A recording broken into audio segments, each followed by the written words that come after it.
What's up mga Lodi? Ayan, dumating na ang ating in-order guys na barrel ng ating air plunger. So papalitan na natin guys yung PVC. Doon na tayo sa original na design na stainless steel bearing. So ayan guys, set up natin para ating i-0-0 yung tama ng bala. So magkakaroon tayo ng target dyan guys. Lalagay natin ang target. So nilagyan na rin natin ng sight para hindi mahirap yung pagka sa side niya kasi tagol guys kung ilalagay mo. So yun. Ayan na guys. So unang putok tayo guys. Ayan na. Medyo okay na. Bulitas pala guys yung ating ginagamit na pambala diyan. Tapos lalagyan nyo guys ng magnet sa loob para hindi mahulog sa loob. Ayan. Saktong-sakto lang guys yung 6mm na bulitas dyan. Yung tubo niya is 10mm. Tapos yung butas niya is 6mm. Unang target tayo dyan guys. Halos pahirapan pag sa site. Pero may site na akong nilagay dahil hindi talaga madali-dali. Unang putok yan guys. Bali, pumasok dyan yung unang putok sa tinatarget natin. Yung orange na karton. Lagay ng orange. Pungkan ba? Tinatarget ko yung isang pungkan dyan yung nasa gitna. Yun. So, bali, tinamaan siya. Unang putok. Hindi ko natandaan yung site niya.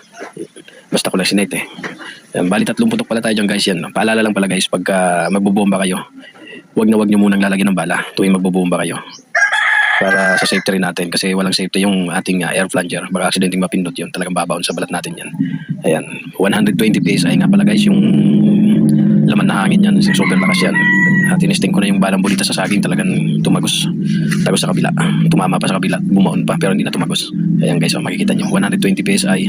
Isang putok lang yan. Tapos steel bearing. May side na rin. Tapos babalaan na natin ang bulitas. Pag medyo masikip guys yung bulitas nyo, kailangan sundutin nyo ng tuwalis tingting. Sundutin nyo sa hanggang sumagad dun sa pinakang ilalim.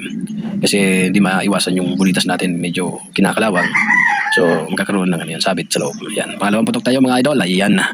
Yan talaga namang ating dinidiscover para alam natin yung site ng ating laruan. Ayan. Bali dyan pala mga idol. Pangalawang putok hindi tinama yung target. Mataas.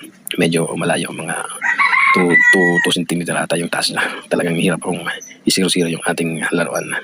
So ayun, tinignan ko. Pangatlo tayo guys. Pangatlong putok tayo. Ang kagandahan lang kasi guys, pagka ganito, medyo nakakapagod lang magbomba. Pero ang kagandahan, pagka ganito yung gamit mo, kahit na nasa dayo ka, hindi ka mauubusan ng panghangin. Unlike doon sa di battery, mga ilang putok, pagka nasa malayo ka, wala, magcha-charge ka ulit. Ito, bubombahin mo lang. Meron ka ng laruan, di ba? So pangatlong putok yan mga idol. Ayan. At aking sinipat naman talaga yung aking target pero wala may problema ata yung target. Baka gumagalaw. Ayan mga idol. Pangatlong putok yan mga idol. Ayan. Kala ko itatamaan pero malayo pala. So yun. Aking kukunin na dyan guys yung ating tinatarget. So papakita ko sa inyo yung mga tama. Ayan na guys. So makapal yung karton na yan guys. Yan yung unang tinatarget ko. Yung sa gitnang drawing ng orange. Tumama siya. Yan yung pangalawa, yung pangatlo. Ayan. Malayo na yung huling dalawa. Hindi na tinama. So kumikirap na kasi ang aking kamay guys. Mahirap magbomba kasi may na-aksidente tayo sa motor. Hindi tayo makapagpersa masyado. Dahil bali yung buto natin. Ayan. Kaya pahinga muna. At biglang kumirot ang aking kamay. So ayun mga idol. Maraming salamat. Kung nagustuhan nyo guys yung ating mumunting video. Alam na this. Please like, comment, and share naman dyan. Mabuhay tayong lahat. God bless.